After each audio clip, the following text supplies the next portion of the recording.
Hello and welcome to the My School channel. My name is Angela, and in this video we're going to continue the government topic by topic video lesson. We are moving on to a new topic, political parties in Nigeria, where we're going to discuss the various political parties and their historical development from the pre-independence era to the Fourth Republic. So please stay with us, don't go anywhere. We'll be right back.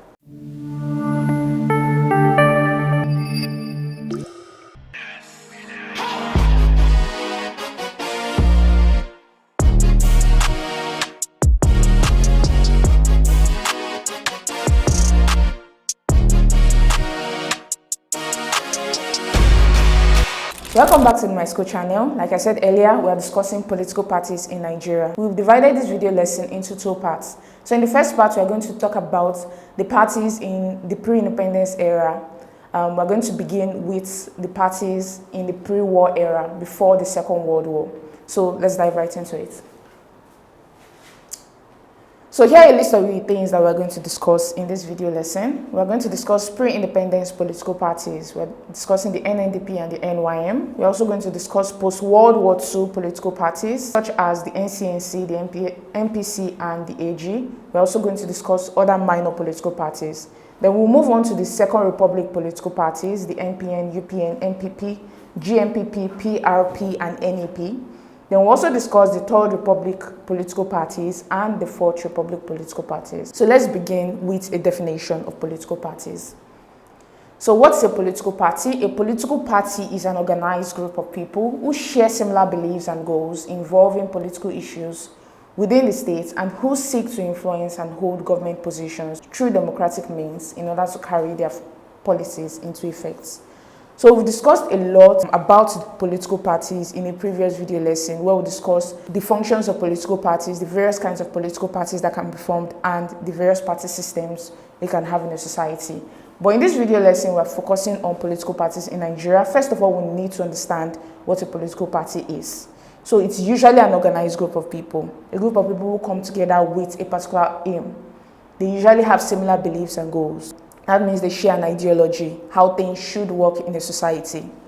Then they also seek to influence and hold government positions through democratic means in order to carry out policies into effect.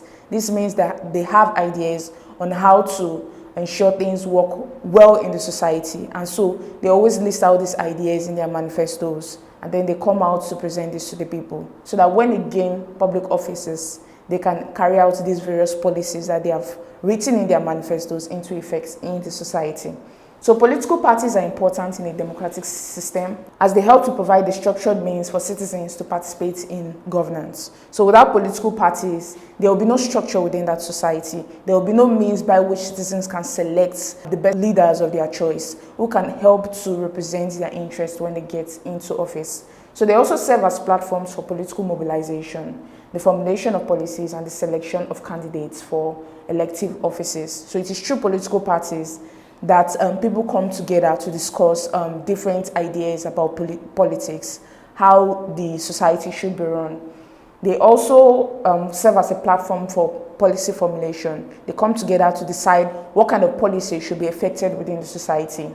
They also select candidates who can adequately represent the interests of their group. So this is what a political party is all about. So let's move on to the next slide. Right now we're going to discuss political parties in Nigeria. So we're starting with the pre-independence era. So before the Clifford Constitution of 1922, remember that the Clifford Constitution is the first constitution that was written in Nigeria. So before that constitution, Nigerians were excluded from the political affairs of the states.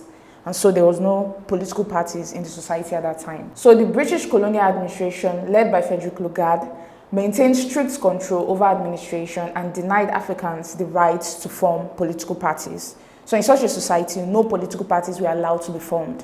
They had to receive policy direction from the Governor General himself.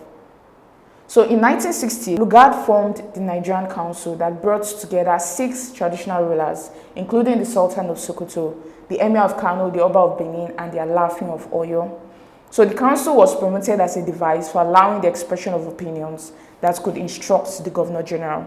So this is the original idea behind the formation of the Nigerian Council, so as to allow people to air their views, air their opinions about the political affairs within the country. However, in practice, Lugard used these annual sessions to inform the traditional rulers of British policy, leaving them with no function at the council meeting except to listen and to assent. So we can see in this sense, these members of the Nigerian Council were not allowed to air their views, air their opinions about the political affairs in the country. They were only allowed to listen and to assent and to obey the directives of the British colonial administration. Now let's move on to the next slide. All right, so the Clifford Constitution of 1922, however, introduced a legislative council that allowed for limited African representation. So Africans were now allowed to air their views, but this representation was only limited. So Sir Hugh Clifford created what is known as the elective principle, which allowed for the first time the conduct of elections into the Legislative Council. So the Legislative Council was made up of 46 members, 27 unofficial members, and 19 official members. Of these 19 official members, 10 were Nigerians, 4 were elected, 3 from Lagos, and 1 from Calabar. So you can see it is only 4 people that were allowed to be elected into position then. So the remaining 6 were appointed by the governor to represent other parts of the country. So in order to elect these officials, political parties had to be created. This is what led to the emergence of the first political parties in Nigeria. So it was because of that introduction of the elective principle in 1922 that allowed for the election of 4 people to represent Lagos and Calabar that political parties were formed in the country. Now let's move on to the next slide. So the political parties in Nigeria can be categorized under the different era in which they were created. So these are the different eras that we can categorize the political parties. We have the pre-World War II political parties. These political parties were just designed to allow people to express their views about the situations in the country. So they were not yet aggressive. They were not seeking for self-rule at that time. They were just seeking for representation within the administrative system of the country. Then we have the post-World War II political parties. These were more aggressive in nature. They were advocating for self-rule, for independence of the Nigerian people. Then we have the Second Republic political parties. This was after the first wave of military rule. Between 1979 and 1983, new political parties were formed after the old ones were dissolved before Aguiyi took over. Then we have the aborted Third Republic political parties that were created under the regime of General Ibrahim Babangida. So at that time, there were only 2 political parties that were allowed to exist. Then we have the Fourth Republic political parties. These were political parties that were created in light of the new republic, the republic that continues to exist to this day. So new political parties were formed. Then we're also going to discuss some political parties that were created after the 1999 creation of political parties. We're going to discuss new political parties that continue to exist in our country. So let's begin with the pre-World War II political parties. So the period before World War II saw increased political consciousness among Nigerians, which was largely influenced by the introduction of Western education and exposure to political ideas. So without this Western education, we won't have access to these new ideas about democracy, about the rule of law, about sovereignty. All of these things are important ideas that need to be entrenched within a society in order for them to understand that it's important for them to be represented when it comes to administration of the country. So Western education helped to bring in these new ideas about the rule of law, about democracy into the country. The role of nationalist movements who demanded self-governance. So this is under influence that led to the creation of political parties. When there were so many different nationalist movements, such as the NCWA, as we're going to discuss later on, people now started to advocate for representation within the administrative structure. Also, the limited electoral franchise granted by the Clifford Constitution of 1922, which allowed only a small number of Nigerians to vote and participate in legislative affairs, allowed for the creation of political party and political consciousness within the society. Then there was also the rise of an educated elite, particularly in Lagos, who sought greater political representation. So these are the things that influenced and that increased political consciousness before World War II. So the major political parties that were created during this era includes the Nigerian National Democratic Party, or the NNDP, and the Nigerian Youth Movement, or the NYM. So we're going to begin discussing the Nigerian National Democratic Party. Right, so the NNDP was founded in 1923 under the leadership of Sir Herbert Macaulay, who is popularly referred to as the father of Nigerian nationalism. So we'll discuss this a lot under the topic, the process of decolonization. We talked about how Abat Macaulay was the one who introduced that nationalist consciousness in our Nigerian society. So he was responsible for creating the Nigerian National Democratic Party. So it was the first political party in Nigeria and was created to contest election into the Lagos Legislative Council. So it is that council where 4 people were elected into that this political party was designed to contest for. So the party represented the interest of the educated elite and Lagos-based professionals and advocated for increased African representation in governance. So this was one of the weaknesses of the political party. The fact that they were only representing a select group of people, the elites within the society. So the common people were not adequately represented as a result of that. So the party won all 3 seats in Lagos into the Legislative Council in the elections of 1923, 1928 and 1933. In that sense, it was the dominant political party. It was the only political party at that time until a new political party was formed later on in 1935. So it also won the election into the Lagos Town Council when the elective principle was introduced. Now let's move on to the next slide. All right, now we're going to discuss the achievements and contributions of the NNDP. So the NNDP provided a foundation for nationalist movements. Without the creation of the NDP, there will be no rise of political consciousness within the Nigerian society. So this is the reason we call Herbert Macaulay the father of Nigerian nationalism.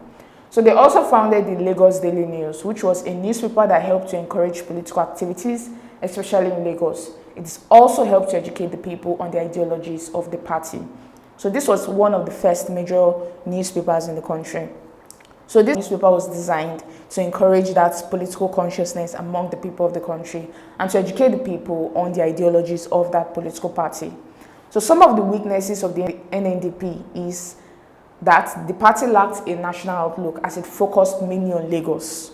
They were focused on Lagos and they were not able to spread around to the rest of the country.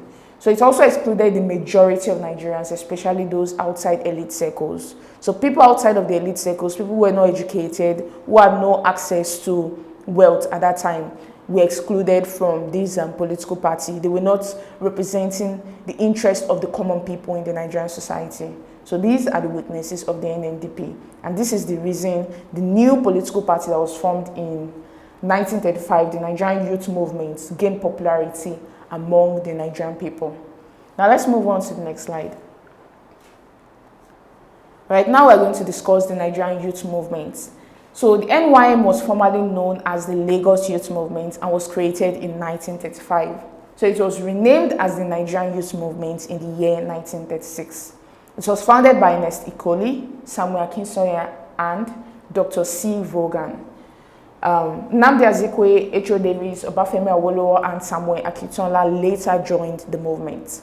So the NYM was the first truly nationalist party and had a broader appeal beyond Lagos. It included members from different ethnic and regional backgrounds. So they looked at the weaknesses of the NNDP and tried to make this new political party to have a broader appeal, to appeal to everybody regardless of their racial backgrounds or their ethnic backgrounds. So the main objectives of this political party includes they focused on Nigerian unity and the expansion of political rights. So that's what they focused on, unifying Nigeria across the various ethnic lines within the country. They also worked towards the attainment of self-rule. So it was here that the attainment for self-rule began, here in 1935, although it was not the Second World War yet, but this is one of their objectives, to attain self-rule eventually. Now let's move on to the next slide. Right, another objective is that the NYM gained prominence in the late 1930s and replaced the NNDP as the dominant party. So another thing to note is that the NYM gained prominence in the late 1930s and replaced the NNDP as the dominant party in Lagos. They won all 3 elective seats allocated to Lagos in the Legislative Council in the 1938 election. So after a while, the NNDP began to lose popularity. The NYM became the dominant political party within the country. So here are some of the achievements and contributions of the NYM. First of all, they pioneered national political activism and pressured the colonial government to expand electoral participation. They also set the machinery for the political independence of Nigeria, and they brought about modern nationalism to Nigeria. But some of the weaknesses of the NYM includes the fact that there was internal divisions, especially between Akinsoya and Ikoli. So this was one of the reasons that led to the decline of the political party. There was also ethnic conflicts, which led to the departure of key figures like Nnamdi Azikiwe. So despite the fact that they were trying to bring people from different ethnic groups together, there was still ethnic conflict within this political party. So the internal crisis and conflict led to the weakening of the party. Key figures deflected to other parties, and so the party lost its influence in the mid-1940s. Now let's move on to the next slide. All right, now we're going to discuss the post-World War II political parties. These are political parties that were formed after the Second World War, which took place between 1939 and 1945. Now let's move on to the next slide. All right, the period following World War II saw a surge in nationalist agitation. So this was influenced by global movements for decolonization and the weakening of European colonial powers. We talked about this a lot under the topic, the process of decolonization. We talked about how World War II influenced the various countries that were being colonized by different European colonial powers. So the following were some of the reasons for this heightened agitation. First of all, some Africans who fought alongside Britain and the Allied forces during World War II against Germany and the Axis powers were promised jobs after the war, which was not given to them on their return to West Africa. So they felt like they have been manipulated by the British colonial power or these European colonial powers, because they were promised jobs after fighting on the sides of these European countries. But when they got back, they were not given those jobs. So they decided to demand for self-rule so that their fellow people can rule them and they can actually implement policies that are in favor of them.